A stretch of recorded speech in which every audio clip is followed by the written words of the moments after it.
Bonjour à tous, bonjour à toutes. Salut à tous, bienvenue dans cette masterclass Up Together. Est-ce que tout le monde nous entend bien? Je veux bien un petit oui dans le chat pour nous assurer que il y a Aïssatou qui est en train de taper. Salut Mathieu, Adrien, salut tout le monde. Quel plaisir de voir tout le monde qui nous répond si vite. Un grand plaisir de tous vous retrouver aujourd'hui pour cette nouvelle masterclass Up Together qu'on a conçue avec Marion Lambert. Salut Marion. Bonjour. Aujourd'hui, alors Marion, pour ceux qui la connaissent pas, Marion Lambert, c'est une véritable passionnée des RH. Et quand je dis passionnée, je mesure mes mots parce que ils sont rares les mentors justement qui partagent avec autant de d'énergie et de passion et de sincérité surtout leurs expériences. Et vraiment Marion, encore merci d'être là. Et je pense que vous me direz ce que vous en avez pensé en fin de cette masterclass. Et Marion, pourquoi on lui a demandé de concevoir cette masterclass avec nous? Parce qu'elle est experte en médiation et en développement des collectifs en entreprise. Et, euh, et c'est une femme de terrain. C'est justement pour ça que on sait que dans la communauté Up Together, on aime bien avoir des réponses individuelles, mais aussi avoir des réponses au niveau collectif. Et ça, vous allez voir que Marion, c'est son dada et elle aura pas mal de choses à nous partager à ce niveau-là. Alors aujourd'hui, avant que Marion se présente, la masterclass du jour, c'est comment est-ce qu'on peut surmonter au mieux les conflits avec son équipe, et notamment en travaillant sur le cadre. Comment est-ce qu'on peut travailler sur ces dysfonctionnements, parce que finalement, un conflit, c'est quoi? C'est un dysfonctionnement. Et puis surtout, après, Marion, elle nous expliquera, elle, comment elle fait, comment elle aborde ces conflits quand ils sont là et qu'ils arrivent, comment on les traite. Je vous rappelle que ce sujet, il n'est pas sorti de notre chapeau. Comme d'habitude, il est sorti des ateliers d'intelligence collective de la communauté des managers Up Together. Les sujets des conflits sont vraiment beaucoup ressortis en fin d'année dernière. C'était un des gros sujets majeurs pour les managers de la communauté. C'est pour ça que ça nous a semblé intéressant de faire cette masterclass avec Marion. Marion, je te laisse peut-être te présenter. Avec plaisir. Merci beaucoup, Grégoire, de me permettre de venir partager ma passion. Tu as réussi à me faire rougir. Toujours une forme d'appréhension, hein, comme à chaque fois, de venir partager son vécu. Comme tu l'as dit, je viens devant vous ce matin avec mon expérience professionnelle. Moi, je suis un pur produit RH. J'ai choisi ce métier il y a 20 ans.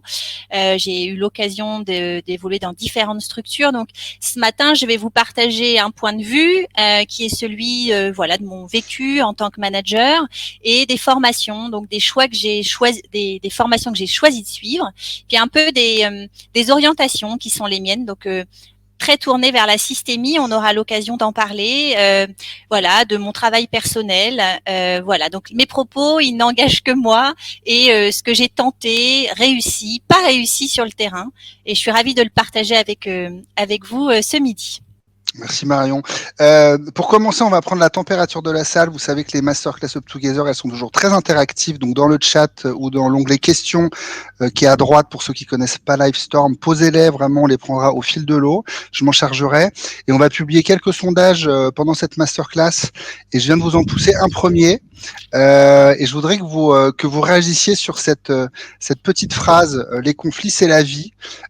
Qu'est-ce que vous en pensez de cette citation de Bernard André pour qu'on voit un peu comment vous vous positionnez? Est-ce que pour vous les conflits c'est plutôt quelque chose de positif ou c'est vraiment le caillou dans la chaussure? Vous n'êtes pas d'accord avec cette phrase? Je vous laisse répondre. Ah, tu vois Marion, donc les conflits c'est la vie pour quand même 76%, 78% des personnes dans la salle. Ah, vous êtes quand même 30% pas trop d'accord. Ça te donne un peu la température. Marion, je te laisse la main Ouais. sur le diaporama et je te laisse commencer ta masterclass. Merci. C'est super. Moi, j'adore la confrontation, donc c'est avec plaisir qu'on ne soit pas d'accord. Et d'ailleurs, c'est sans doute ce qui fait que j'aime les conflits. On a un petit peu biaisé les choses avec Grégoire, puisque les conflits, c'est la vie. C'est le titre d'un livre qui a été très inspirant pour moi.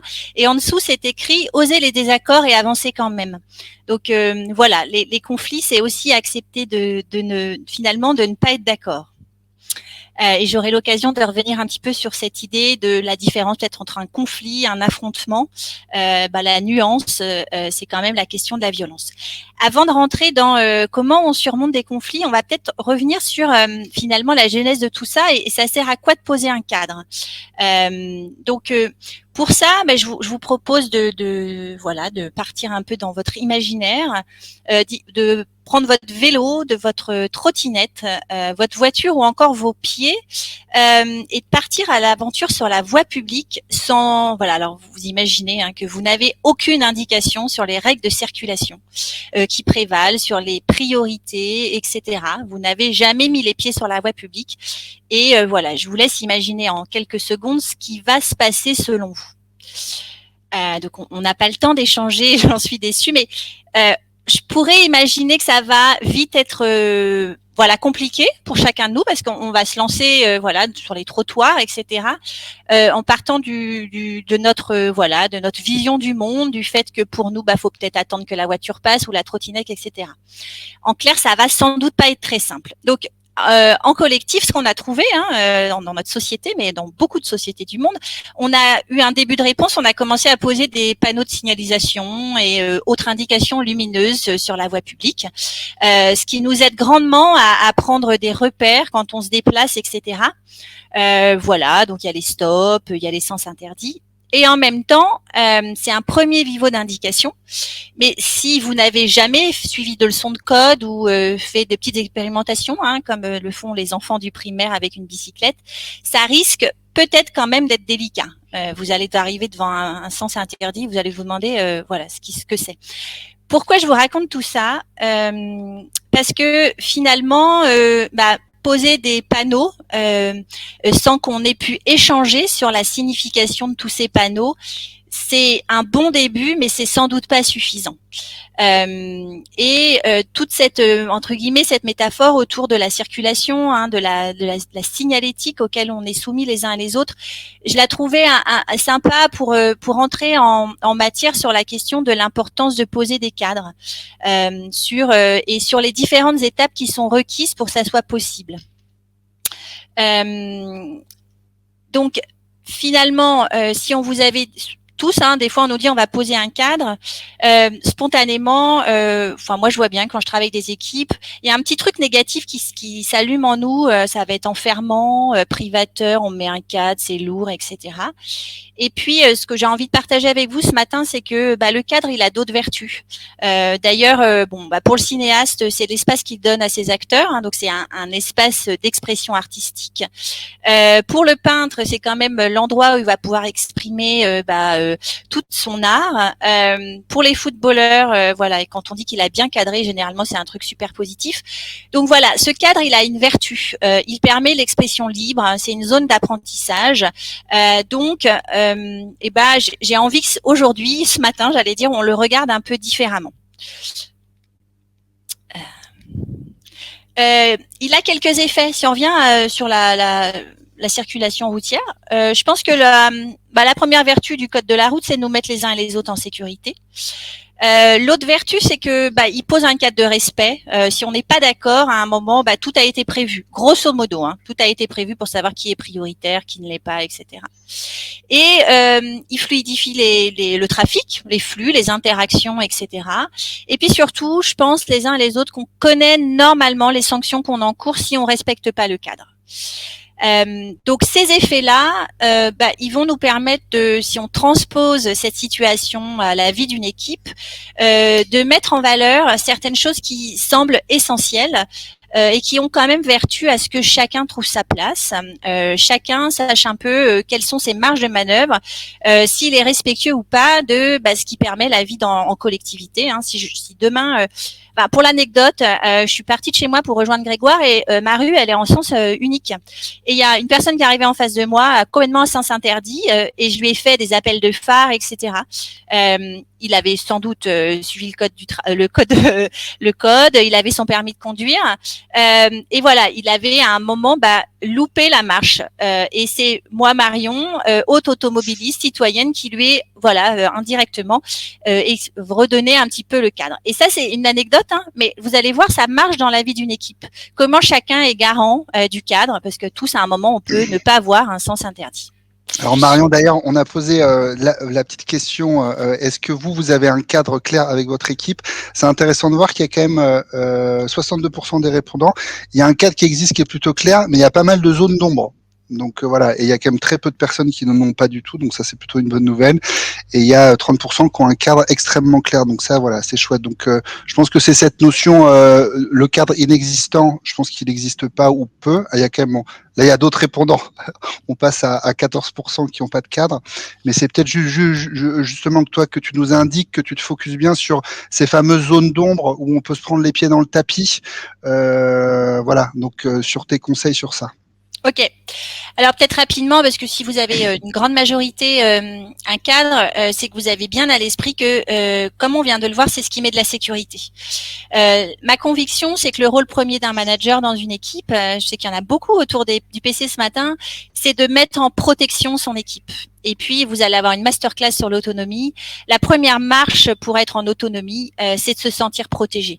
Et puis, comme certains ont vécu des masterclass sur le fonctionnement de notre cher cerveau, vous savez bien qu'on a un cerveau reptilien, qu'on est alerte sur tout ce qui est un danger et qu'on a besoin d'apaiser. Voilà, on a traversé les siècles en ayant à l'esprit qu'il y a des dangers autour de nous. On a besoin d'apaiser ça pour faire autre chose, pour être en mesure d'être autonome. Donc voilà, les règles de vie d'une équipe, ce sont des règles de protection. Qu'est-ce qui est permis, comment je vais me sentir en sécurité, et donc ça donne après des règles de permission, en quoi je suis autorisée et je vais pouvoir avancer en toute autonomie. Donc peut-être ce qui est important pour moi de rappeler, en tout cas ce qui prévaut quand je pose des cadres, c'est qu'on ne change pas les individus, on intervient sur leur manière d'interagir, sur les relations. Et pour moi, c'est un sacré leitmotiv quand on s'engage à poser un cadre de fonctionnement d'un collectif ou d'une équipe ou d'un projet. Et j'avais envie de partager un peu avec vous une anecdote qui est celle qu'a partagée François Baltat, qui est un grand systémicien français. On va aller à la plage. Donc moi, Marion Lambert, je vais à la plage, je pose mes affaires et puis je m'en vais me baigner. Voilà, il y a des gens autour de moi, mais j'ai posé ma serviette, je m'en vais me baigner. Et puis, il y a quelqu'un qui passe et puis qui décide de s'intéresser à mes affaires. Voilà, qui part avec une partie d'entre elles, etc. Les gens n'ont pas forcément bougé, ou certains d'entre eux, etc. Donc, je vais sans doute sortir teinté d'une certaine vision de la société après cette expérience. Et puis, on va faire une deuxième fois. Je vais arriver sur la plage, moi, Marion. Je vais poser mes affaires et puis aux gens qui sont pas très loin, je vais leur dire, par exemple, il y aura Grégoire, je vais dire bonjour, je vais aller piquer une tête là. Est-ce que vous pourriez jeter un œil sur mes affaires, s'il vous plaît? Voilà, merci beaucoup, je reviens. L'expérience, elle a été menée, spontanément, dans le premier cas, il y a peut-être 20% des gens qui vont bouger. Spontanément, dans l'autre cas, il y a 80% des gens qui vont bouger. Vous n'avez pas changé les personnes. Voilà. C'est juste qu'on a mis un contexte relationnel. On a généré une relation avec les autres qui vont avoir une incidence sur leur comportement. On n'a pas changé qui ils sont. Ils sont pas devenus des purs égoïstes et dans l'autre cas, des gens qui ont aucun souci des autres. Et je dis ça parce que ce qui est très précieux les uns et les autres quand on est embarqué dans des situations moins agréables, très vite, et c'est humain, on peut avoir on peut être dans l'incompréhension et des fois avoir une forme de jugement. Donc cette idée-là, c'est ça. On n'intervient pas sur les personnes, on intervient avec ces cadres sur les manières dont on interagit les uns avec les autres, sur la mise en relation. Et puis la personne n'est pas le problème. C'est juste très simple. Vous l'avez dû l'entendre des milliers de fois, mais c'est très important quand on est manager ou en situation de devoir demain gérer des conflits, d'arriver à décoller ce qui est en train de se jouer dans la situation de la personne elle-même. Et d'ailleurs, c'est ce qui fait que les conflits, dans l'escalade des conflits, on le verra tout à l'heure, les points de cristallisation ou les points dans le dur sont le moment où il y a un amalgame entre cet objet du conflit et puis les personnes qui sont impliquées dans le conflit. Donc tout ça pour dire que nos actions, à chacun de nous, elles sont le fruit d'un contexte. Et dans ce contexte, il y a le cadre qu'on a posé pour interagir les uns avec les autres. Et Grégoire, tu n'hésites pas s'il y a des questions ou autres, bien entendu. Oui, je vous rappelle, hein, vous n'hésitez pas à vous poser vos questions. Après, on va rentrer sur comment construire ce cadre, mais Oui. dans le chat ou dans les questions, n'hésitez pas. Alors, comment on construit le cadre? Moi, je vais vous partager des techniques que j'ai utilisées, que j'ai éprouvées avec mes équipes, parce que je suis manager, et puis avec autrement des managers ou des équipes que j'ai accompagnées. Ça parlera sûrement à certains d'entre vous qui ont dit avoir des cadres. Les zones d'ombre, c'est les grands poids d'attention sur une équipe. Et puis un cadre, on va le voir, c'est quelque chose de vivant. Donc, je vous ai proposé des petites techniques. Celle-ci, c'est une technique avec quatre portes d'entrée. Qu'est-ce qu'on exige et qu'est-ce que moi, Marion, que j'exige? Demain, je rentre dans l'équipe de Grégoire. Qu'est-ce que j'exige? Qu'est-ce que je souhaite? Qu'est-ce que je tolère? Et qu'est-ce que j'interdis? Donc, il y a des nuances, évidemment. Quelque chose qu'on exige, c'est quelque chose dont on a absolument besoin pour travailler. Quelque chose qu'on souhaite, c'est quand même quelque chose qui va nous aider. Voilà, ça serait vraiment mieux si c'était là, mais peut-être qu'on peut attendre. Ce qu'on tolère, c'est pas forcément quelque chose qui est simple pour nous, mais si on a bien éclairci avec les autres membres de l'équipe comment ça va jouer, ça peut être possible. Par exemple, moi, Marion Lambert, j'ai un truc avec l'humour. J'adore rire, je vous assure, j'aime bien, etc. Et dans les vies d'équipe, je suis hyper attentive à l'humour. Parce que pour moi, l'humour, ça peut être un moyen de dire des choses qu'on ne sait pas dire autrement. Alors, évidemment, on peut tous se dire, heureusement que ça sort et vaut peut-être mieux que ça sorte avec humour que pas du tout. Et en même temps, ça peut, pour celui qui est victime de l'humour, etc., se transformer en ironie. Et l'ironie, ça fait des dégâts. Donc voilà, pour peut-être un petit éclairage sur ce qui peut être un point de vigilance, etc., sur ce qu'on tolère. Et puis ce qu'on interdit, ça peut être des pratiques comme par exemple, pas de téléphone dans les réunions. On interdit les téléphones quand on est en réunion ou quand on est sous Teams ou d'autres outils sous Zoom. En ce moment, on éteint son Outlook ou sa messagerie, etc.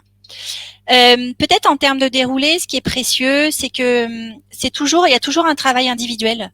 On est tous influencés par les autres, on l'a vu tout à l'heure. Donc, si on commence à tous bosser en même temps nos règles, peut-être qu'on va pas toujours s'autoriser à se dire ce qui est juste pour nous. Donc, il y a toujours un temps de réflexion individuelle avant un partage en collectif de ces idées. Et puis, comme vous êtes manager, vous avez forcément, même si vous y êtes très vigilant, une influence sur le groupe. Ce que vous allez dire ou faire influence le groupe. Votre position et celle-ci. Enfin, moi, j'aime bien, j'ai pris cette idée l'autre fois. C'est comme si vous, sans le savoir, vous portiez un grand chapeau. Voilà, vous ne le voyez pas, mais les autres le voient. En fait, il y a une influence de l'empreinte du manager, même si on a tous envie d'être dans le collaboratif, le participatif. On a quand même une place spécifique et on y reviendra. Un rôle qui nous est donné, une délégation qu'on reçoit et voilà, on doit faire fonctionner ce collectif, donc on l'influence. Donc après, on se met d'accord et c'est ça tout le gros travail sur le nous. Et on va voir ensuite tous les points de vigilance sur comment on se met d'accord, les points d'attention qu'il faut avoir. Marion? Oui. Dis-moi, on se projette là. Toi, concrètement, comment tu fais? Tu réunis ton équipe pendant une demi-journée au vert? C'est des post-it? Comment ça se passe très concrètement si demain nos managers Up Together souhaitent retravailler ou poser ce cadre d'un point de vue très pratico-pratique? Quel est ta reco? Alors c'est vraiment un temps dédié, un temps consacré à ça et c'est vraiment une attention. C'est pas noyé dans une autre réunion. On a dédié un temps dans les agendas pour ça. Une demi-journée non. Après ça dépend du niveau de connaissance des interlocuteurs entre eux, etc. Mais ça requiert 1h30 à 2 heures de travail quand c'est abouti ce sujet-là.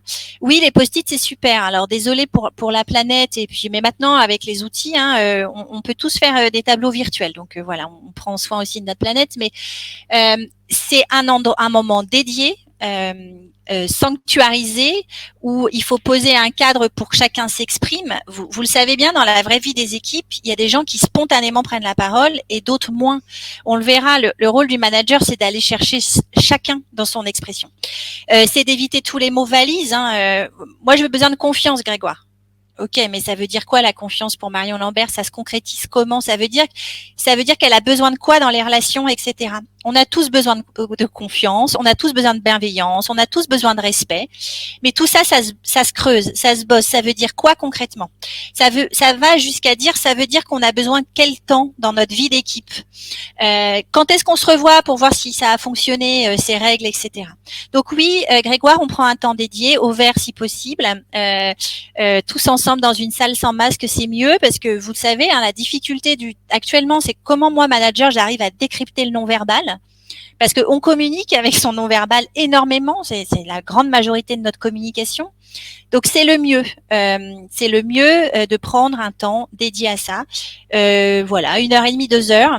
Moi, j'ai eu des équipes où quand j'ai accompagné des équipes à le faire, on a passé 3 heures parce qu'on a rebossé chacun des mots sur, voilà, vraiment creuser ce que les uns et les autres avaient à en dire. Et alors, tu te dis dans le slide qu'on a préparé, et je rebondis sur la question de Clotilde, c'est comment fait-on si l'un de nous ne suit pas les règles? Et il y a justement toute cette problématique des personnes qui sont toxiques. Et la question, c'est est-ce que ça peut être la personne qui est le problème? Est-ce qu'il peut y avoir vraiment une personnalité des personnes qui sont foncièrement toxiques et nocives, cadre ou pas cadre, quoi? Et qu'est-ce qu'on fait quand elles ne respectent pas ce cadre? Bon, il y a deux questions en une. Les personnes toxiques, c'est un vrai sujet. Les règles de vie d'une équipe, c'est au manager de les tenir entre guillemets. Et en même temps, tous les membres d'une équipe de l'équipe ont une forme de responsabilité à les respecter. Et puis parmi les règles de vie d'équipe, moi par exemple, quand je pose, c'est comment ces règles vont vivre et qui est autorisé à faire savoir que peut-être quelqu'un ne les a pas respectées, etc. Donc les personnes toxiques, c'est un vrai sujet. Après, il faut aller creuser ce qu'on met derrière la toxicité, mais il peut y avoir des gens moins enclins à être dans la coopération temporairement, la collaboration, etc. Ça réclame, selon moi, vraiment un entretien avec le manager pour savoir ce qui se passe pour cette personne, ce qu'elle est en train de vivre. Et c'est aussi, on en a parlé, Grégoire, l'importance de prévoir des moments en équipe où on rebalaye toutes ces règles qu'on s'est posées et on regarde là où on a bien fonctionné et là où ça n'a pas fonctionné. Donc, le manager, il est garant du cadre, mais l'équipe, en acceptant ces règles-là, elle se porte aussi garante de vérifier que chacun les respecte bien. Donc, je ne sais pas si ça répond à la question, mais quand on pose des règles de vie, on prend l'engagement de les revoir régulièrement. On prend l'engagement de les revoir quand quelqu'un rentre dans l'équipe. Voilà, nos collectifs, ils sont vivants. Il y a des personnes qui rentrent, des personnes qui sortent. Et à chaque fois que quelqu'un arrive dans une équipe, on lui partage ce que nous on a décidé de poser comme règle et de voir avec elle si ça lui convient, ce dont elle aurait besoin, ce qui n'est pas du tout possible, etc. Ce qui fait que ta réponse pour gérer ces personnes dites toxiques, c'est en fait, déjà ce que j'entends, c'est qu'on peut être toxique à un moment de sa vie professionnelle parce qu'on n'est peut-être pas forcément bien et que le cadre ne nous convient pas. Et toi, tes techniques, c'est de t'appuyer sur ce cadre-là pour avoir un échange constructif avec cette personne toxique, c'est ça? C'est ça, puisque le cadre, c'est les règles qu'on s'est fixées. Il y a ce qui est hors jeu, dans le jeu. C'est comme un terrain de foot en fait. Le cadre, c'est un espace de liberté dans lequel chacun va pouvoir se mouvoir. Si on a décidé que finalement c'était ce qui prévalait pour l'équipe, ceux qui sont hors cadre, après ça dépend du niveau de maturité de l'équipe. Ça peut se réguler sans que le manager le voie, puisque à un moment il y aura eu des interactions qui seront peut-être pas au bon niveau, etc. Mais ça peut aussi être quelque chose qui est repris en équipe et pour pouvoir être remanié par le manager. Top. Merci Marion. J'ai vu dans le chat, on y reviendra, quelqu'un qui parle de la différence entre conflit et désaccord. Effectivement, c'est l'escalade du conflit. Quand est-ce qu'on commence à parler de conflit et de désaccord? Donc ça, c'est une première idée. Il y en a d'autres beaucoup plus simples. De quoi j'ai besoin pour fonctionner, ce que j'apporte à l'équipe. Une équipe, c'est comme la vraie vie, c'est du donner, du recevoir. Je mets de mon énergie, de mon engagement, de mon temps. Je choisis finalement de travailler dans cette entreprise, etc. Voilà ce que je donne et voilà ce que j'ai besoin moi pour fonctionner au mieux. Donc c'est moins peut-être pour certains abouti que pour d'autres, mais ça peut être un bon complément. Je trouve que cette partie qui est qu'est-ce que j'apporte moi, elle est hyper précieuse. Je peux vous partager quelque chose qui s'est passé dans mon équipe, parce que je sais, Grégoire, que tu aimes bien, c'est aussi que je partage ma vraie vie de manager. Dans mes équipes, j'ai des métiers très différents, parce que dans une DRH, vous avez des personnes qui font du recrutement, de la formation, puis il y a des coachs dans mon équipe, donc voilà, des gens qui n'ont pas du tout les mêmes journées, qui ont la même finalité qui est d'accompagner au mieux les salariés d'une entreprise. Et on avait posé des règles qui étaient on a besoin de bonne humeur, donc vraiment qu'on puisse partager ce qui vient peut-être enfreindre notre bonne humeur, etc. De prendre le temps de rire, etc. Et puis je sentais des crispations monter entre des membres de mon équipe, des tensions liées à une forme d'incompréhension sur des cœurs de métier. Quand vous faites de l'accompagnement individuel en entreprise, vous avez besoin de ça après un accompagnement, parce que vous avez donné de votre énergie, parce que vous avez besoin aussi de prendre un temps pour poser ce qui s'est joué. La vraie vie, c'est qu'aussi on accompagne des personnes qui vivent peut-être des moments professionnels moins évidents. Donc, moi, quand je vis ces accompagnements-là, j'ai besoin d'un sas. Et en même temps, il m'arrive, comme je suis manager, de laisser ma porte ouverte, voilà, pour être dans la convivialité. Et j'avais une collaboratrice qui me disait, Marion, j'ai l'impression que ça va pas, qu'il y a un truc qui va pas, tu fais la tête, etc. Et en fait, on a dû bosser en équipe de quoi on a besoin, c'est quoi ces temps de respiration. Et on a mis des règles clairement sur quand est-ce qu'on a la porte ouverte, quand est-ce qu'on a la porte fermée. Ça veut dire quoi accompagner quelqu'un. Donc ça veut dire quand on finit et qu'on ferme la porte, on est dans quel état d'esprit. Et tout ça, tous ces partages sur de quoi j'ai besoin pour bien fonctionner, ils sont précieux pour arrêter les interprétations, les suppositions. Voilà, qu'est-ce que j'ai fait que j'aurais pas dû faire. Et voilà. Donc ça, c'est quelque chose qui vit. Là, c'est des collègues qui avaient commencé à avoir des échanges sur mais non, tu comprends bien. Moi, j'ai ça dans mon métier, donc j'ai besoin d'avoir un sas. Oui, mais moi, j'ai besoin de t'aider. Qu'est-ce que je peux faire pour t'aider, etc. Bah rien en fait. La personne avait juste besoin de fermer sa porte et ça n'avait rien à voir avec la volonté ou les problématiques de l'équipe. Ça, c'était juste pour rappeler quelque chose qui, selon moi, est important. C'est que quand on est manager, on prend des décisions. C'est quand même voilà, des arbitrages. La décision, vous savez, il y a différents niveaux de délégation. La décision, c'est à un moment, par la place que vous allez choisir une orientation. Soit vous avez mené avant des travaux collaboratifs, vous avez été chercher les idées des autres, etc. Mais il va vous revenir de décider.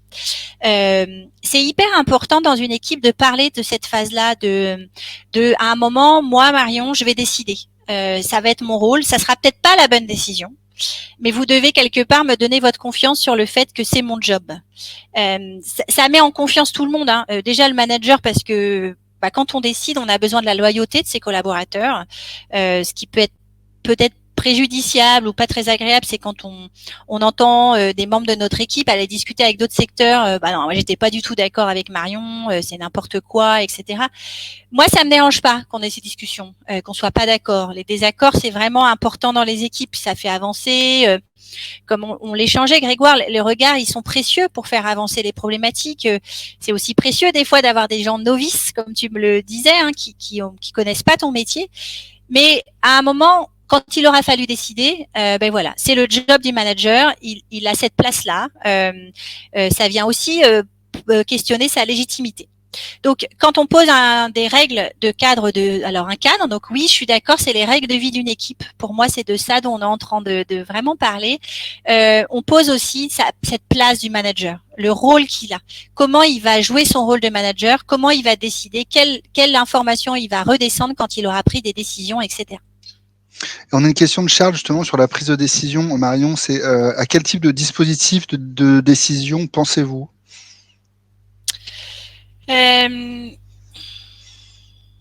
Alors moi dans mon fonctionnement d'équipe, j'ai 2 managers et puis j'ai des gens qui sont pas managers. Donc ça m'arrive d'avoir des discussions. Alors de quoi je pourrais parler ? sur des appels, sur des recrutements par exemple. Est-ce qu'on fait de la mobilité interne? Est-ce qu'on va chercher des candidats en externe? C'est quoi ce qui est le mieux? C'est comment ça s'intègre dans notre politique GPEC, etc.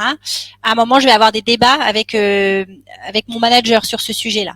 On va pas forcément avoir le même point de vue sur ce qui est le mieux, etc. Et à un moment, je vais lui dire, moi, la décision que je vais porter à la direction, c'est celle-ci. Donc c'est finalement d'être très clair une fois qu'on aura eu des échanges sur des sujets en équipe, sur la décision qui est prise et celle qui va être portée auprès de la direction. Je ne sais pas si ça répond à la question de Charles. Charles, tu peux nous dire dans le chat si ça répond et si tu as besoin d'un éclairage, n'hésite pas à en mettre une autre.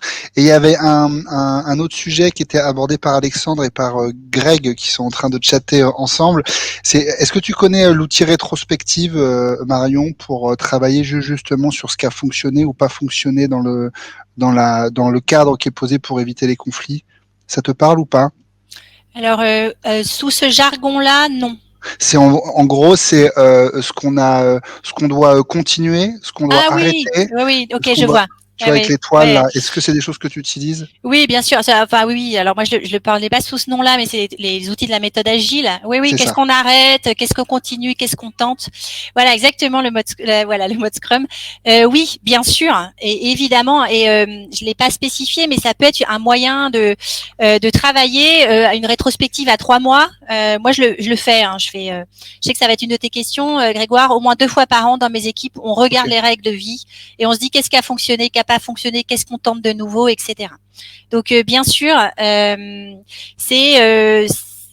alors c'est une place particulière pour le manager parce que faut accepter qu'il y ait des choses qu'on n'est pas tenues non plus.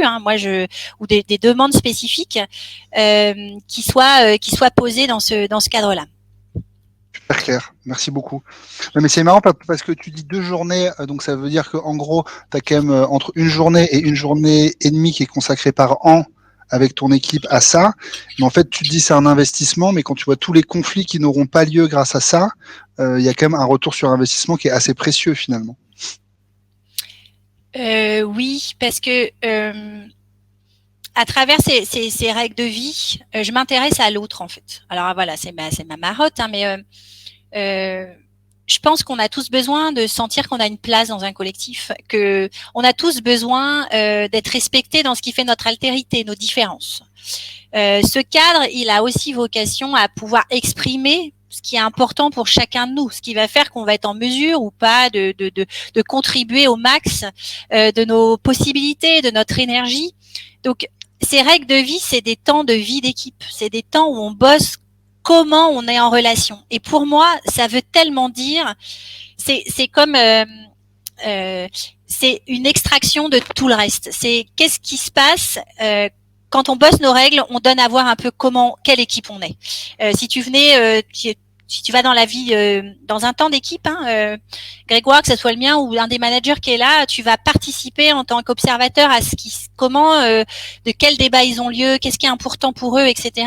Tu vas rentrer dans le monde de cette équipe, dans ce qui est cher pour elle, dans ses valeurs, et c'est finalement ce qui va faire la manière dont ils vont travailler sur d'autres sujets, dont ils vont les porter.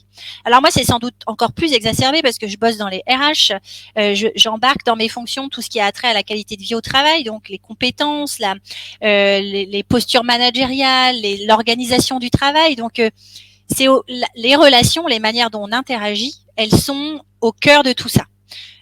Donc voilà, c'est une marotte pour moi. Je dirais pas une obsession, cette question des règles de vie et des cadres, mais on est au travail les uns avec les autres. On vient remplir une mission qu'on a choisie.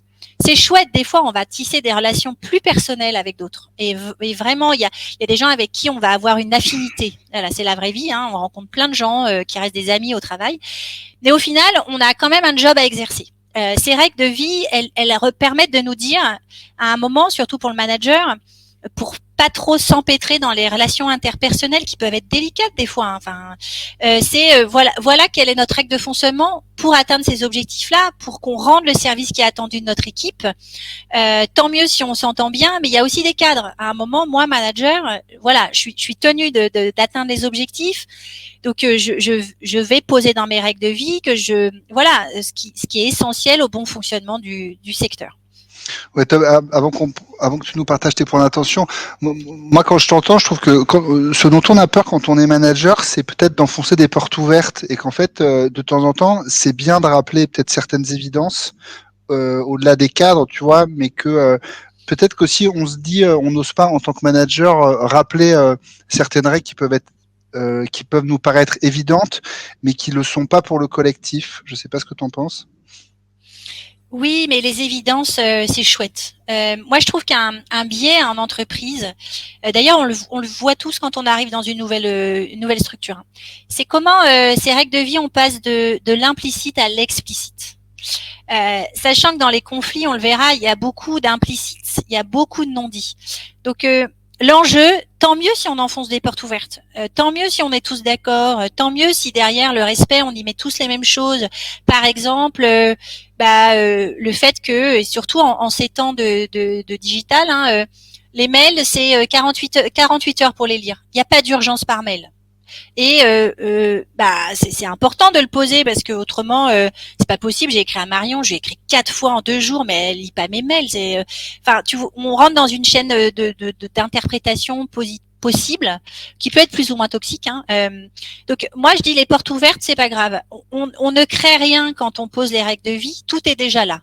C'est juste qu'on le met en lumière, on le rend explicite. Et je pense que dans les interactions qu'on a les uns les autres en entreprise ou ailleurs, hein, dans nos cercles familiaux, amicaux, c'est hyper important d'un moment d'être dans l'explicite, dans ce qu'on attend de l'autre, de quels sont nos besoins. Et c'est pas une mince affaire de parler des besoins. Moi, j'aurais tendance à dire que c'est jamais du temps perdu, mais voilà, comme je disais en introduction, ce sont mes convictions à moi, ce avec quoi j'avance dans la vie professionnelle. J'ai jamais trouvé quand je l'ai fait que ça avait été inutile. J'ai vu comment ça avait permis à chacun de s'exprimer, de prendre sa place. J'ai pu voir les nuances qu'on mettait derrière les uns et les autres derrière ce qui était nécessaire pour chacun. Et puis moi, manager, forcément, ça met en lumière ce qui va peut-être être un point d'attention. Les points de débat dans les règles de vie, c'est des points d'attention pour demain. C'est des points où il faudra être vigilant. Voilà. Donc je sais pas si ça répond à ta question. Si, carrément, carrément. Merci beaucoup. Peut-être là, c'était en récap, hein, peut-être des points d'attention. On les a balayés pour certains. L'expression de tous, c'est une évidence, mais voilà, il faut avoir un mode d'animation qui permet l'expression de tous, aller chercher ceux qui ne s'expriment pas. Donc quand on part du principe que chacun réfléchit tout seul en individuel pour après s'exprimer, voilà, on pose en tant que manager un cadre qui est, moi j'ai besoin que tout le monde s'exprime, mais c'est nécessaire. Voilà, ça fait partie de la nature humaine. Certains vont prendre la parole plus facilement que d'autres. Il faut être attentif aux autres. La reformuler, c'est un grand outil, hein, comme en tant que manager, j'imagine qu'on vous l'a largement déjà partagé, reformulé, clarifié. Si je comprends bien ce que tu m'as dit, Grégoire, ce qui est important pour toi, c'est que si j'ai pas le temps de répondre à ton message, je te le dise d'une manière ou d'une autre, parce qu'autrement, tu vas avoir l'impression que j'ai pas prêté attention à ta demande. Est-ce que c'est bien ça ta demande, Grégoire? Ça prend du temps, hein. La reformulation, ça permet énormément de clarifier. Il y a des mots valises, on l'a dit, le respect, la bienveillance. Voilà, ça veut dire quoi? Parce que évidemment que moi, j'arrive dans une salle où est Grégoire avec mon histoire de vie, mon éducation, mes choix, mes filtres, mes ressentis, mes émotions. Je déboule avec plein de choses avec moi qui vont générer de la projection. Marion, on a juste une question sur les règles. Tu dis qu'il faut les écrire clairement. Donc ça, ouais. Ok, c'est quoi? C'est un mail? C'est en 4x3 dans l'open space? C'est quoi ça ta reco de ce que tu as fait? Est-ce qui a bien fonctionné? Ouais, c'est aux équipes de choisir. Ça peut être un dessin qui symbolise leurs règles comme une espèce de marotte qui positionne à un endroit pour se dire au fait, j'oublie pas, c'est le cadre. Moi avec mes équipes, on les écrit, on les affiche. Elles sont dans mon bureau en fait. Donc c'est quelque chose qu'on assume pleinement, qui est lisible par les personnes qui viennent dans mon bureau. Donc c'est quelque chose qui est affiché. Mais alors là, on parle du temps où on était en présentiel, hein, Grégoire. Donc aujourd'hui, c'est moins évident. Donc oui, ça peut être un mail récap qui circule au sein de l'équipe ou je sais pas moi un petit mantra qui reprend les grandes règles à ne pas oublier, etc. Alors, c'est une première dans les masterclass Up Together, mais je viens de créer un sondage à la demande d'Audrey, qui était curieuse de savoir, est-ce que vous, là tous, autour de vos PC, vous avez clarifié les règles de vie dans votre équipe? C'est ce qu'Audrey se demandait. Oh, il y a plutôt du non, hein. Ouh là là, 90%, 85%. Ouais. Donc là, je remets quand même en perspective hein, ces histoires de règles, de cadres, etc. C'est pour désamorcer les conflits, les anticiper et les traiter. C'est ce qu'on va voir aussi par la suite. On te laisse poursuivre, Marion. Combien de règles demande Baptiste? Parce que j'ai mes yeux qui sont portés sur le chat. Je suis désolée, Grégoire. Vas-y, je t'en prie. Je sais pas. Nous, je pense que dans mon équipe, on en a mis une dizaine. Voilà. Sachant qu'avec notre ami le virus, on a aussi repris un temps pour vraiment clarifier tout ce qui est la gestion des communications digitales. Donc, on a remis du règle sur la gestion des mails, etc. Donc, je dirais une dizaine pour répondre à la question de Baptiste. Et puis le dernier point, c'est réagir vite s'il y a des attaques au cadre. Ça fera partie des points. Je ne crois pas. Faut faire confiance à son intuition. Quand il y a quelque chose qui dysfonctionne, il faut aller le regarder au plus tôt, parce que quand on a un pouvoir d'action hein, sur le conflit. Autrement, si on n'a pas de pouvoir d'action, faut se demander pourquoi on est en train d'y prêter une attention. Mais quand on est manager, c'est clairement important d'aller régler les attaques au cadre. Voilà, et ça fait le lien avec quelqu'un tout à l'heure, Grégoire, qui te demandait la toxicité. Donc il y a différentes manières d'être toxique dans une équipe. Hein. Il y a celui qui va rien dire en réunion, mais qui va passer son temps à en parler dans les couloirs. Il y a celui qui est jamais d'accord ou celle qui n'est jamais d'accord. Il y a celui qui est toujours hyper partant mais qui finalement n'en fait rien. Il y a celui qui fait des mails pas hyper sympas, qui a pas toujours la bonne manière d'écrire. Voilà. Donc il y a besoin de réguler, selon moi, ces comportements pas adaptés ou pas respectueux de ce qui a été posé. Et est-ce qu'il y a des grandes, c'est Clotilde qui nous montre ça, est-ce qu'il y a des grands domaines, c'est interaction entre nous, mon rapport à mon manager, tu vois, est-ce que tu as des grandes familles comme ça de règles pour éviter qu'on se disperse? Parce que c'est vrai qu'entre quand je ferme la porte, ça veut dire ça, ce qui est peut-être quand même un peu trop micro. Tu vois, est-ce que tu as des grandes familles comme ça avant qu'on enchaîne? Bah ouais, c'est quoi les temps dont on a besoin de vie d'équipe? C'est alors en plus aujourd'hui avec le distanciel, comment on prend les décisions? Est-ce qu'il y a des réunions dédiées à ça? C'est les réunions d'infos. Est-ce que le manager est donc c'est quoi le fonctionnement du suivi de nos dossiers dans une équipe? Moi, dans mon équipe, j'ai des personnes qui n'ont pas du tout les mêmes besoins. Il y a des besoins, j'ai des membres de mon équipe qui ont besoin de me voir toutes les semaines, donc j'ai des points hebdo de 30 minutes, et il y en a qui me disent Marion, moi c'est pas, je t'appelle si j'ai un besoin. Donc il y a comment on assure le suivi, et puis il y a les besoins que moi j'ai manager, donc c'est à minima une fois tous les 15 jours. Il y a c'est quoi le cadre relationnel, comment on échange entre nous, à quoi on va être hyper attentif, donc le respect, la bienveillance, mais ça veut dire quoi? Donc ça c'est voilà comment on suit nos objectifs, comment on interagit. Les grandes catégories, si je balaye, c'est de quoi comment on se partage l'info. Moi, je n'arrive pas à suivre à la plage où je suis la tonne d'infos que j'ai à donner à mes équipes. Enfin, il y en a trop en fait.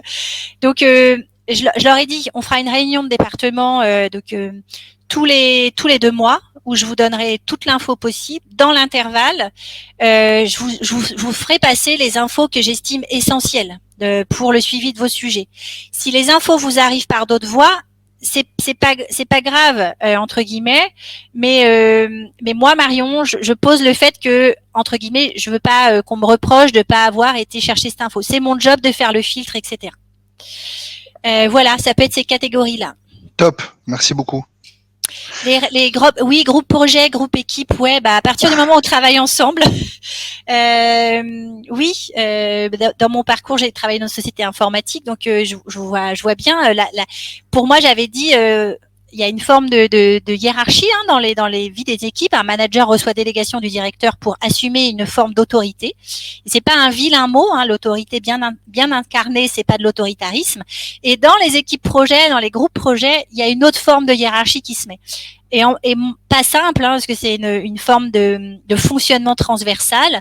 Donc, comment le chef de projet obtient légitimité des autres pour à un moment décider, demander des comptes, savoir où on en est, et voilà, surtout s'il y a des remontées clients. Donc oui, les règles de vie d'une équipe, c'est les règles de vie d'un projet. Alors en plus, il y a plein de méthodos hyper bien aboutis de gestion de projet avec des super outils. Mais ça n'empêche pas, dans mon vécu à moi, qu'à un moment on se réunit. Voilà. Surtout dans ces périodes de mail ping-pong, etc. C'est OK, Grégoire, on est dans les temps. On est dans les temps. Avançons pas parce qu'après c'est là. Qu'est-ce qu'on fait quand il arrive ce conflit? Et ça, on l'a tous vécu. Et je vous le demanderai tout à l'heure. Mais vas-y, continue, Marion.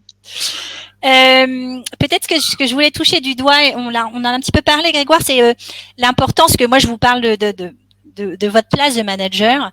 Ce travail que vous avez fait avec votre équipe, je vous invite à le faire avec votre manager. Moi, je le fais. J'ai changé de manager à plusieurs reprises. Une des premières questions, alors ça peut être déroutant, c'est comment on va travailler ensemble. C'est quoi ce qui va être essentiel dans notre relation. Moi, j'ai une tendance à pas bien vivre le mail. Je l'avoue. Vu que je suis une très attentive aux mots, etc. J'ai du mal avec les mails. En tout cas, j'ai du mal à travailler par mail. Pour passer de l'info, pousser d'une décision, c'est OK. Autrement, voilà, c'est pas mon outil premier. Donc, j'ai dû bosser ça avec un manager qui a été le mien, parce que lui, il bossait que par mail. Enfin, beaucoup par mail. Ça, voilà, c'était un moyen pour lui, c'était efficace. Il assurait son suivi comme ça. On a dû en parler, parce que évidemment, moi, qui est une grande attentive à la relation, qui a besoin de voir les gens en face à face, je me sentais privée de quelque chose d'essentiel pour moi, et ça me renvoyait un truc pas confort. Donc, les règles de vie, on les bosse aussi avec son manager. Aussi parce que ça permet de voir si, dans le fonctionnement qu'on a choisi d'avoir avec son équipe, il y a des choses qui sont différentes de celles qu'on entretient avec son manager. Ça sera un point de vigilance pour nous, mais ça sera forcément un point de vigilance pour notre équipe, parce que je vous le souhaite, vous allez prendre des congés, ou des moments où vous n'allez pas être là, et donc la ligne managériale, elle va bouger, et donc votre manager va être manager de votre équipe ou va avoir à intervenir. Donc, c'est hyper précieux de dire, voilà, nos règles de vie, peut-être qu'à certains endroits, elles mettent en valeur ou elles mettent en mouvement des choses un peu différentes de l'entreprise. Est-ce qu'on est tous OK pour assumer ça en collectif? Est-ce que ça requiert des points de vigilance, etc. Donc, c'était le petit aparté que je voulais faire, Grégoire, sur ces règles de vie. Elles se posent à toutes les étapes, sur toute la pyramide, à tous les échelons de l'entreprise. Elles se questionnent du manager avec son N+1 aussi. D'ailleurs, quand on accompagne un manager en coaching, on accompagne beaucoup sa relation avec son propre N+1. Voilà. Évidemment, une évidence, mais on n'a pas tous la même manière de regarder le monde. Et donc, dans notre manière de regarder le monde, on va aussi le regarder avec ce qui est important pour nous, ce qui est essentiel. Ça va nous permettre de porter une forme de regard particulier sur les situations. Et on le verra tout à l'heure aussi sur les conflits, parce qu'on va aller chercher des événements qui font sens pour nous et donc qui donnent un sens au récit qu'on raconte. Donc, c'est hyper important. Dans les équipes, il y a plein de formations, mais de prendre conscience à un moment que notre manière d'être, c'est pas celle de l'autre, que ce qui est évidence pour nous l'est pas pour l'autre. Moi, je suis pas, je rentre pas dans le monde par les chiffres. C'est pas mon truc. Je peux aller dans les chiffres. Je suis capable d'être très rigoureuse sur dans les suivis budgétaires, etc. Mais ça va pas être mon premier réflexe. Quand je lance un projet, je vais être hyper attentive à la mise en relation des gens, comment on bosse, c'est quoi la récurrence, on se voit tous les combien, on va avancer même si tout le monde n'est pas là, c'est OK pour vous, celui qui est pas là aura un compte rendu, et puis après je vais parler des échéances, etc. Il y a quelqu'un qui va peut-être avoir une autre coloration, qui va faire autrement. Voilà, et c'est juste une évidence, j'imagine bien ce que je vous raconte.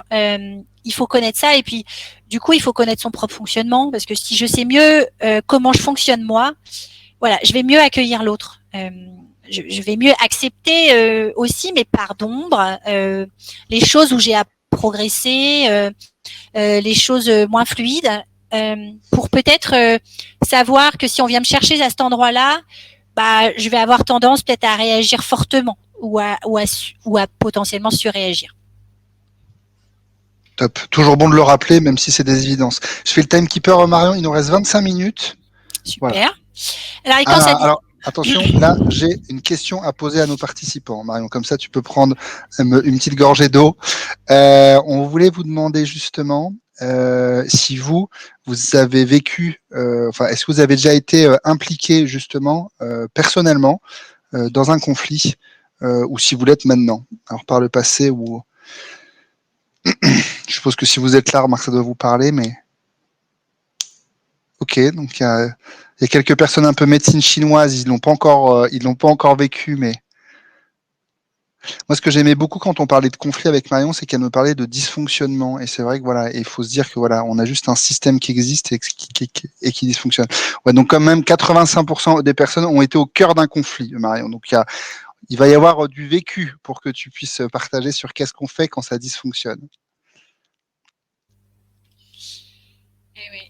C'était un petit clin d'œil et en même temps, c'était l'idée de faut respirer. On se détend, quoi.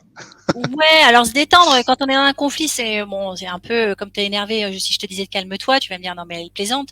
Non mais c'est cette idée de, c'est pas simple quoi. C'est pas un truc agréable. C'est un truc qu'on aimerait éviter les uns et les autres. Vraiment. Donc quand on a posé les conflits, c'est la vie, ça vous parle ou pas.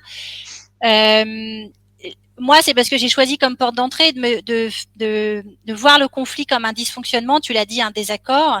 À un moment, le conflit devient dévastateur, destructeur. C'est quand il y a de la violence qui rentre.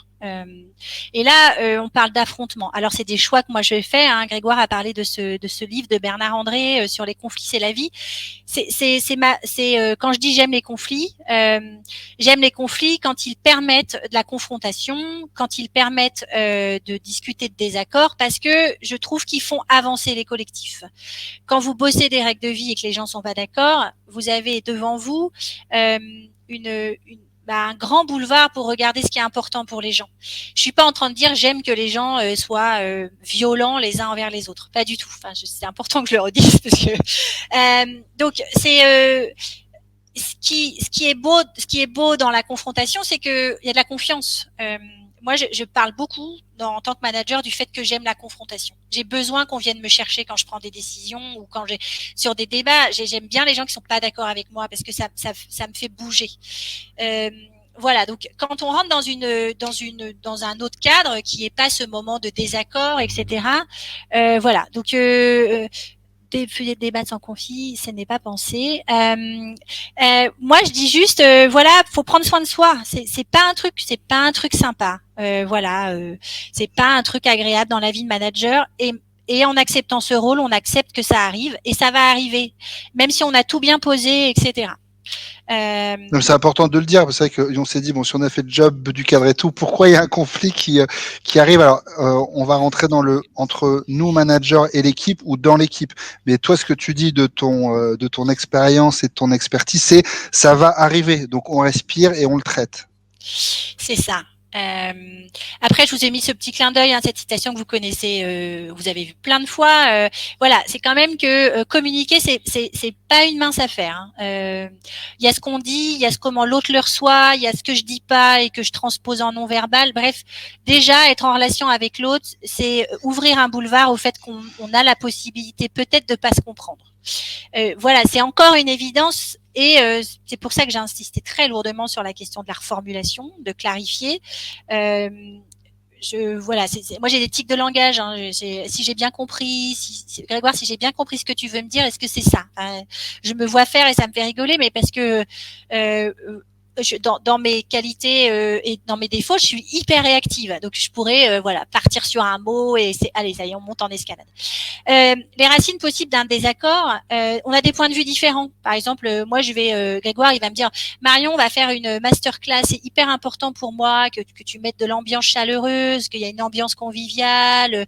Et puis moi je vais dire ah non Grégoire, moi j'ai 45 slides à passer, si je parle pas d'un tel, ça va pas le faire. J'ai besoin que tout soit cadré. voilà, on va avoir un point de vue différent. On va pas être d'accord sur la manière d'aborder un sujet. On n'a pas le même objectif. Notre souhait de résultat sera pas le même. On peut avoir une lutte de pouvoir. Il y a des zones d'ombre dans les responsabilités. On m'a confié un dossier. Enfin, en tout cas, moi, ça m'arrive souvent. On me confie un truc et puis j'entends qu'un autre secteur est en train de bosser sur le sujet. Moi, ça m'arrive régulièrement. Si ça c'est pas posé à un moment, il y a un problème. Vous embarquez vos équipes, elles se bossent pendant des heures, puis finalement, il y a l'équipe d'à côté qui est en train de le faire. Ça se trouve, en plus, on n'a pas du tout la même manière de l'aborder. Ça vient questionner, non, mais si on le donne à un autre, c'est nous qui sommes pas compétents pour le faire. Voilà, lutte de pouvoir, la question des responsabilités, voilà, ça peut être source, une des racines des désaccords, voire des conflits. La justice sociale, c'est un sujet hyper important d'entreprise, le ressenti d'inéquité potentielle. Je contribue, l'autre, j'ai l'impression qu'il contribue moins que moi. Il a eu une augmentation, moi j'en ai pas eu. C'est quoi les règles qui ont prévalu à ça? Ça vient toucher les enjeux de reconnaissance. On a tous besoin d'être reconnus pour ce qu'on fait. On a tous besoin que ce qu'on fait soit connu. Et puis les enjeux de communication. On l'a dit tout à l'heure. C'est l'interprétation qui s'invite, quoi. Ah non, mais j'ai appelé Grégoire, j'ai l'impression qu'il avait la voix hyper fermée. Enfin, je sais pas. Est-ce que finalement il veut quand même que je vienne? Est-ce qu'il a un truc à me dire? Et puis si je lui en parle pas, et puis qu'il me rappelle deux jours après, puis que c'est la même chose. Voilà. Peut-être qu'à un moment je vais me dire qu'il a quelque chose à me dire à moi, Marion, et que je sais pas ce qui se passe dans sa vie pourtant, mais je lui en ai pas parlé, quoi. Donc les conséquences, c'est pas agréable le conflit, ça génère du stress, de la perte de confiance, de la baisse de coopération. Si j'ai peur de me faire tacler par ma voisine de bureau et que pourtant je dois travailler avec elle et que je mets 2 heures à me demander comment je vais aller lui demander quelque chose, voilà, ça fait perdre du temps, ça peut même générer de l'isolement. J'ose plus sortir de mon bureau, voilà. Et puis pour l'organisation, évidemment, il y a de la baisse de performance, d'efficacité, de la perte du temps, des tensions. Ça se sent, les tensions dans un collectif. Les gens qui ont du mal à collaborer entre eux, ça se sent. C'est quoi, toi, tes conseils, justement, Mario, sur les signaux faibles, justement, en tant que manager, dire ça vraiment, faites gaffe, dès que vous sentez que vous percevez des petites choses, c'est quoi, toi, les signaux faibles, vraiment, où tu dirais à la communauté Up Together, faites attention, ça réagissez vite quand vous le voyez? Je souris parce que je vois Adrien qui dit que je suis rouge dans le disque. Non, je suis 3 couleurs, Adrien. Voilà, je fais. Mais oui, j'assume mon côté un peu leader. Excuse-moi, Grégoire, les signaux faibles. Alors évidemment, quand on pilote une équipe depuis quelque temps, on connaît les personnes. Donc moi, je suis hyper attentive aux relations, à tout ce qui est non-verbal, aux manières dont les gens prennent la parole ou pas, s'expriment. J'avais une équipe de 7 personnes et puis depuis janvier, j'ai accueilli d'autres personnes. Donc maintenant, j'ai une équipe de 17. Donc il y en a 10 que je connais beaucoup moins. J'ai eu une grande attention à la manière, et en plus c'était derrière les écrans parce que le confinement est arrivé, la manière dont il prenait la parole ou pas, où il s'exprimait ou pas, ou en plus, comme tout le monde, j'essaye de mettre en place des animations. Donc, la manière dont ils interagissent, donc dont ils prennent leur part dans le collectif. La manière aussi dont leur propre manager, devant moi, quand je fais des réunions de département, leur répond, prend en considération leurs idées ou pas. Donc, ces signaux faibles, c'est... moi, je m'inquiète quand il y a quelqu'un que j'entends pas parler pendant plein de réunions. Ok. Les gens qui allument jamais leur caméra. Alors évidemment, il y a des problèmes techniques, mais alors moi je fais la chasse aux caméras fermées. C'est pas que je dis allumez vos caméras, je dis pas Grégoire allume ta caméra, c'est Grégoire, est-ce que tu as un petit souci aujourd'hui qui fait que tu peux pas allumer ta caméra? Est-ce que tu peux nous débriefer ça parce que ça nous ferait plaisir de voir ton visage? Est-ce que si tu as un souci de réseau, tu peux au moins nous faire un petit coucou? C'est important pour nous de voir ton visage, etc. Voilà. Ok. Merci. L'escalade, très rapidement, y a plein de choses sur le net sur les escalades. Peut-être pour rebondir sur j'ai pas vu tout le chat. Le problème, c'est quand on passe d'une tension à un affrontement tourné vers une personne. Les tensions, ça existe. On l'a vu tout à l'heure, on n'a pas les mêmes objectifs, on n'a pas les mêmes intérêts, donc on limite son écoute à l'autre. On a des intérêts divergents. On va voir la différence entre des intérêts divergents et des intérêts différents. Et si ça c'est pas réglé, on entre dans un autre stade. Alors, j'ai pas de stats à vous donner sur la proportion d'augmentation, mais après on en vient à des conflits de position. On se sent attaqué, menacé, on interprète ce que l'autre dit, on est dans la généralisation. Vous savez, c'est toujours la même chose avec Marion. J'ai tout le temps l'impression qu'elle m'écoute pas. D'ailleurs, il y a rien de ce que je fais qui est bien avec elle. Donc tout ça, voilà. Quand on commence à entendre ça, peut-être ça peut être aussi un point, Grégoire, d'attention, le vocabulaire qui est utilisé, les généralisations, c'est pas bon. C'est que quand on n'arrive plus, quand on généralise, c'est qu'on voit le monde à travers un prisme qui est toujours le même. Et nous, je pense qu'on a à être attentif à aller chercher. Alors ça, moi, j'y suis attentive parce que c'est un point de l'approche narrative, à aller chercher cette petite histoire différente mais positive. Et puis après, on en peut en venir à des conflits de personnes. Et alors là, l'objet du conflit, qui était peut-être qu'on n'attendait pas le même résultat d'un projet, devient un conflit de personnes. Grégoire, il m'empêche de mener mon projet. Il y a un amalgame entre l'objet et la personne. L'autre devient le problème. Alors là, ça peut aller loin parce que l'autre la personne devient mon problème, la personne à éliminer, à abattre, etc. Non, c'est justement parce que je l'apprécie beaucoup qu'il est ma pâte à modeler du jour. Donc voilà, c'est aussi pour mettre en mouvement et dire voilà ce qui pourrait se passer. Donc, juste cette citation de Paul Václavic, qui est selon moi hyper importante, c'est que croire que sa vision de la réalité est la seule réalité qui soit est la plus dangereuse des illusions. Nous n'avons pas accès au monde de l'autre. Nous ne sommes pas dans sa tête ni dans son corps. Nous ne vivons pas les choses comme lui. C'est quand même la grosse difficulté j'aurais dire de la vie humaine. Voilà. Moi, j'ai des ados. Je suis pas dans leur tête. Des fois, ça m'aiderait, mais voilà, je vois pas le monde comme eux. Je voulais vous partager ça parce que rapidement, parce que je vois l'heure qui tourne, dans un conflit, il y a ce qui se voit, la partie visible. Grosso modo, c'est 20%. Et il y a tout ce qui se voit pas, qui fait 80%. C'est les ressentis, les interprétations, ce qui est important pour nous, notre éducation, nos valeurs, ce qui fait que nous sommes différents, et qu'on a besoin d'être reconnus dans notre différence. Moi, j'aime bien les désaccords parce qu'ils permettent à chacun d'exprimer leurs différences. Vraiment, cette question de l'altérité, elle est précieuse. Et il y a de la place pour les différences à partir du moment où elles s'expriment. Donc, dans la partie dans un conflit, il y a des intérêts divergents. C'est-à-dire, l'autre a tort. L'autre, il ne pense pas comme moi, mais il a tort. Et tout l'enjeu des discussions, c'est d'arriver à descendre d'un cran qu'on a des intérêts différents. Nous ne sommes pas d'accord. Et au final, on a sans doute des intérêts communs.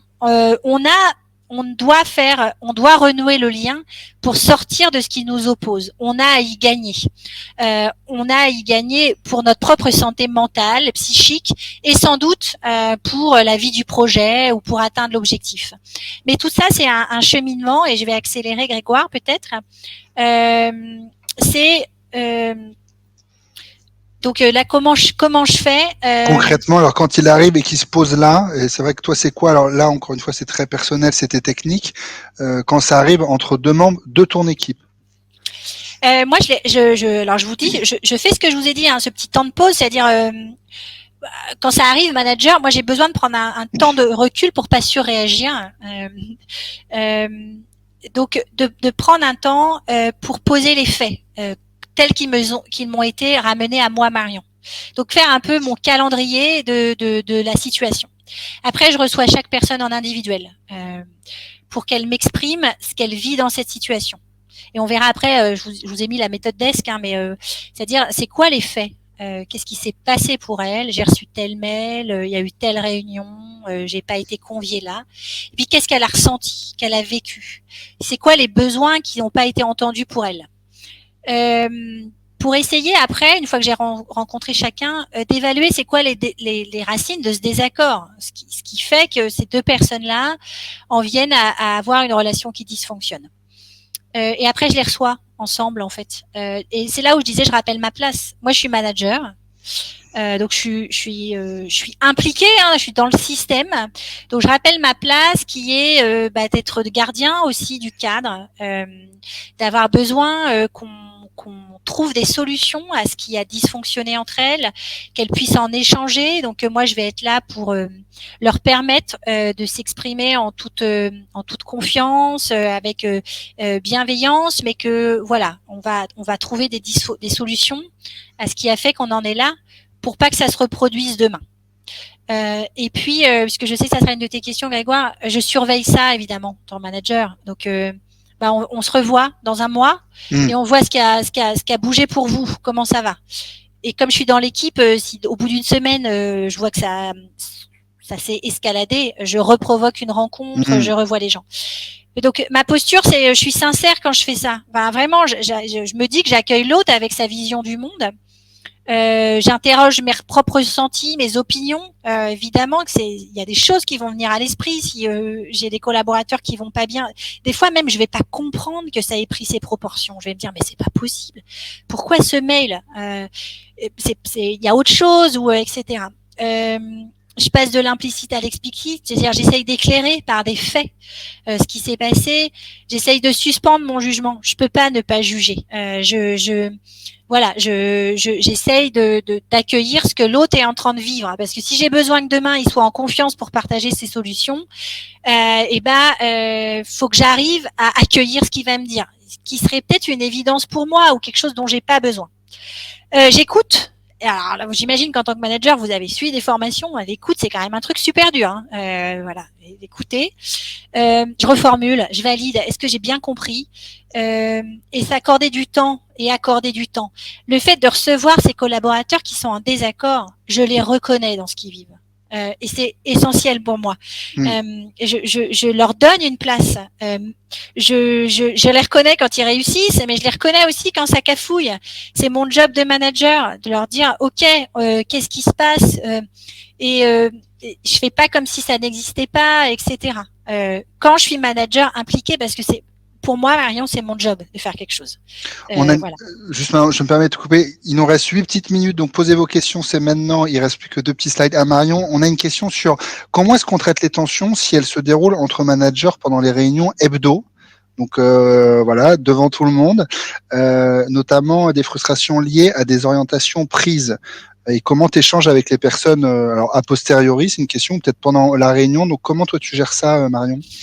Alors désolé Grégoire, je vais prendre ton prénom une nouvelle fois. Bon allez, autrement je vais dire Clément ou moi ce que je ferais, j'irais écoute Clément, je crois comprendre à travers tes interventions qu'il y a des choses que tu as besoin de partager, sur lesquelles tu n'es pas d'accord, ou on prendra un temps tous les deux pour en reparler. Là, c'est pas l'objet de la réunion d'aujourd'hui.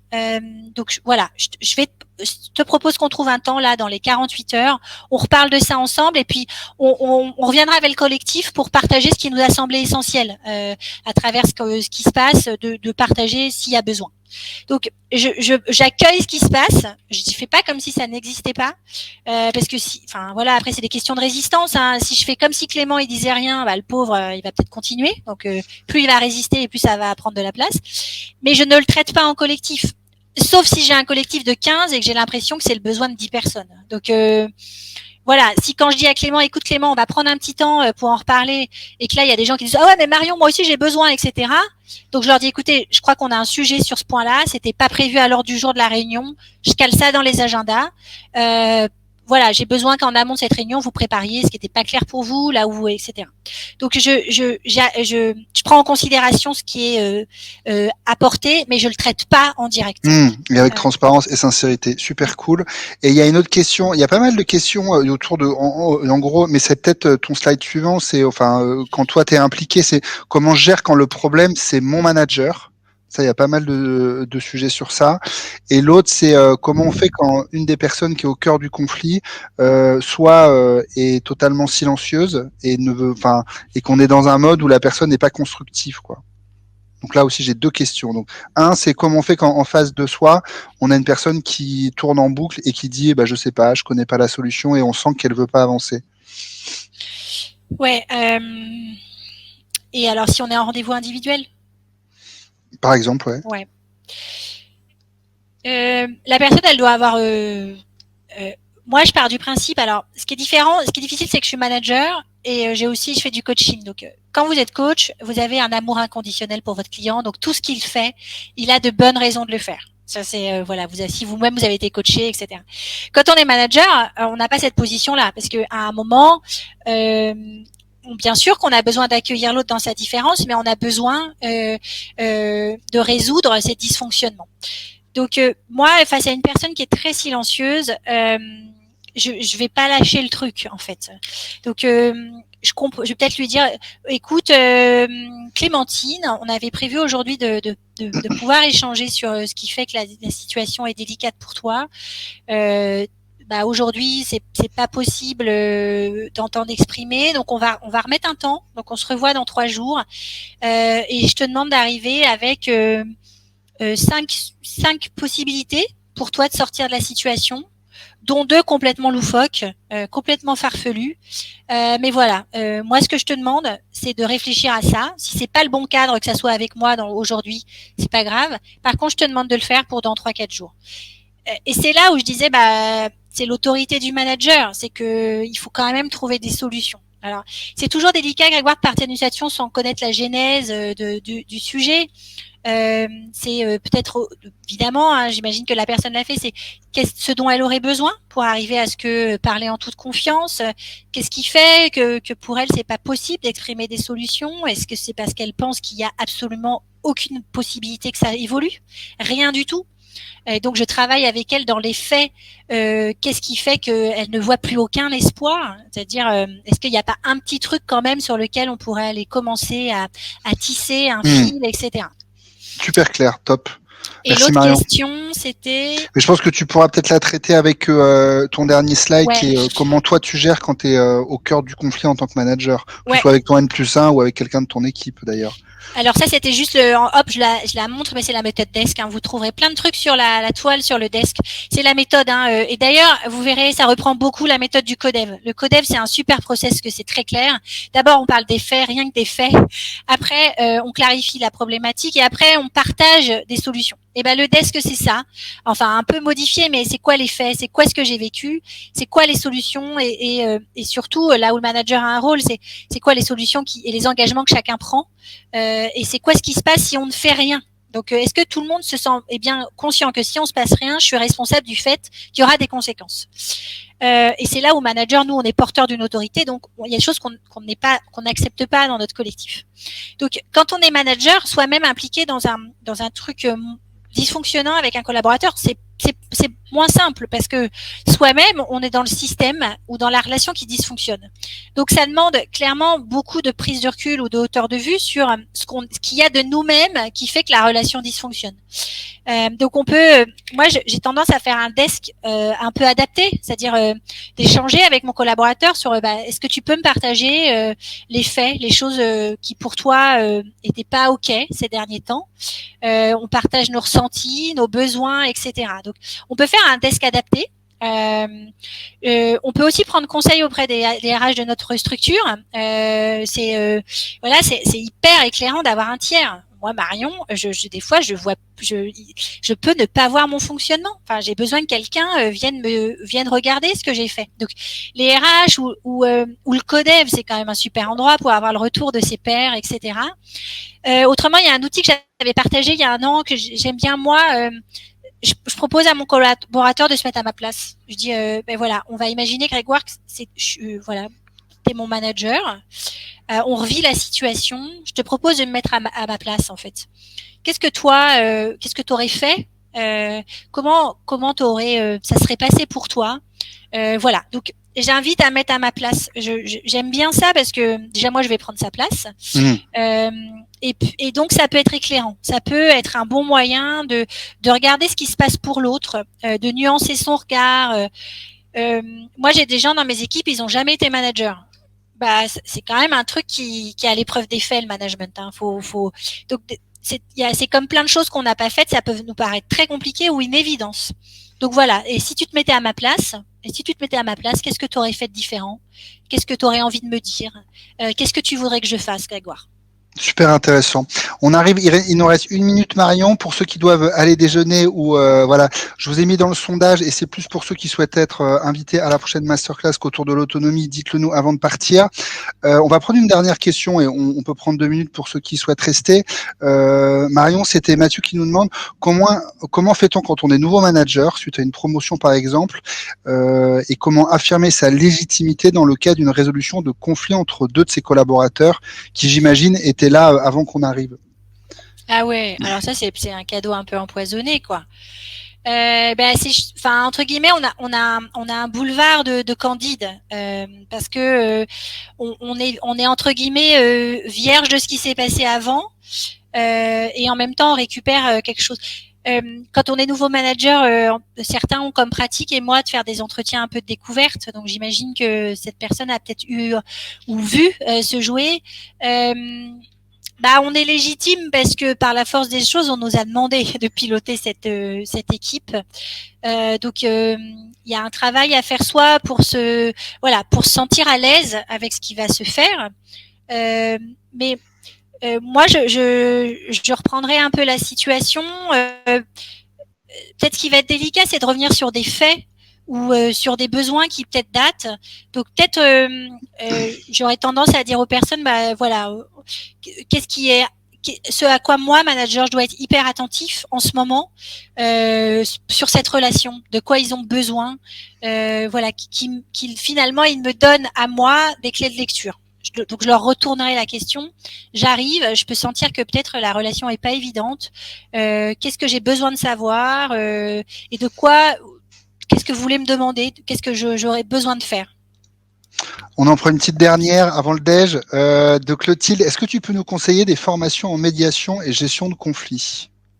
Alors là, Marion est indépendante, hein, elle n'est pas. Alors moi, je sais pas. Il y en a plein de la médiation. Alors il y a plein de formations. Moi, j'ai fait celle du CNAM de Nantes. Hein, donc il y en a une à La Rochelle. Donc il faut prendre des formations reconnues, certifiées sur la médiation pure. Sur la gestion de conflits, j'ai pas de catalogue. Moi, ça a été vraiment la médiation. Vraiment, je vous conseille le super ouvrage de Bernard André, Les conflits, c'est la vie, parce que on y trouve pas mal de théories hyper inspirantes sur c'est quoi un conflit. Voilà, je vois qu'il y a eu des débats, hein, c'est un conflit, désaccord, dysfonctionnement, affrontement. C'est très précieux.